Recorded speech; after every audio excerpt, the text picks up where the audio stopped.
अचानक एक कंगलोंग, एक विशाल समुद्री सरीसृप ने अपना विशाल जबड़ा खोल दिया, जिससे उसके सैकड़ों तेज धार वाले दांत दिखाई दिए, जो तराशी हुई कटारों की कतारों जैसे लग रहे थे। फिर भी हैरानी की बात यह थी कि आसपास मौजूद छोटी मछलियां और झींगे इस दृश्य से जरा भी नहीं डरे। इसके विपरीत वे सक्रिय रूप से तैरते हुए कैंगलोंग के मुंह के अंदर चले गए। इस पल जरा सी भी जोर लगाकर वह जीव इन मछलियों को तुरंत अपने पेट में खींच सकता था। हालांकि कंगलोंग का कोई भी आक्रामक इरादा नहीं था। उसका असली मकसद तो बस अपने दांतों से गंदगी साफ करवाने में उनकी मदद लेना था। लंबे समय तक शिकार करने के दौरान जमा हुए भोजन के टुकड़े उसके लिए बहुत ज्यादा परेशानी का सबब बन गए थे, और ये छोटी मछलियां उन्हें पूरी तरह से साफ करने में सक्षम थीं। इसके अलावा सिर्फ अपने मुंह की सफाई ही नहीं, कंगलोंग को अपनी त्वचा साफ करने में भी इन मछलियों और झींगों की मदद की जरूरत थी। एक विशाल समुद्री सरीसृप होने के नाते कंगलोंग ठीक अपने जमीन पर रहने वाले छिपकली जैसे रिश्तेदारों की तरह समय समय पर अपनी त्वचा बदलने की प्रक्रिया से गुजरता था। सबसे पहले वह कोरल रीफ, मूंगा चट्टानों पर लगातार लौटता था और रेत के मोटे दानों का इस्तेमाल करके अपने पूरे शरीर को रगड़ता था। जैसे ही पुरानी त्वचा ढीली पड़ने लगती थी, आसपास की छोटी मछलियां और झींगे झुंड बनाकर उसे खाने के लिए टूट पड़ते थे। कंगलोंग की त्वचा पोषक तत्वों से भरपूर होती थी, इसलिए उस जीव को अपनी पुरानी खाल उतारने में मदद करते हुए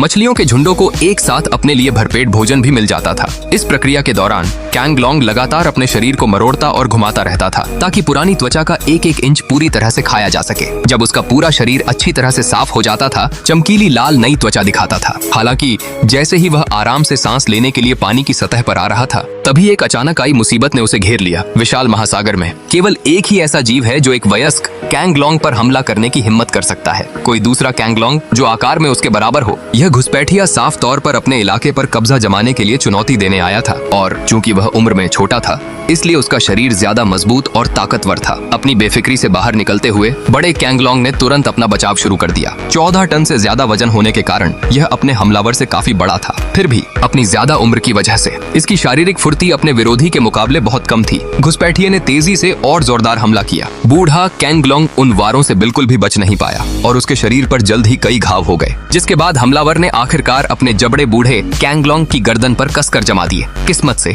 उसके विशाल आकार ने उसे अभी भी एक खास फायदा दिया हुआ था, जिससे हमलावर के लिए उसे तुरंत नीचे गिराना मुश्किल हो रहा था। हालांकि अगर यह जोरदार संघर्ष और थोड़ी देर भी चलता, तो बूढ़ा कैंगलोंग निश्चित रूप से थककर हार मान लेता। किस्मत से वह लड़ाई में माहिर था। अपने विरोधी पर एक जोरदार काटने वाला वार करने के बाद वह तेजी से सतह की ओर ऊपर आया। एक गहरी सांस लेने के बाद बूढ़ा मोसासौर तुरंत वापस मुड़ा और फिर से हमला कर दिया। इस बार उसने घुसपैठिए को अपनी मजबूत पकड़ में जकड़ लिया और अपनी पूरी ताकत लगाकर उसे समुद्र की गहराइयों में नीचे खींचने लगा। घुसपैठिए ने कितनी भी जोरदार कोशिश क्यों न की हो, सब बेकार गया। मोसासौर के विपरीत, जो पानी के अंदर सांस लेने वाला एक सरीसृप जीव था, घुसपैठिए को अपनी सांस पूरी करने के लिए समय समय पर सतह पर आना पड़ता था।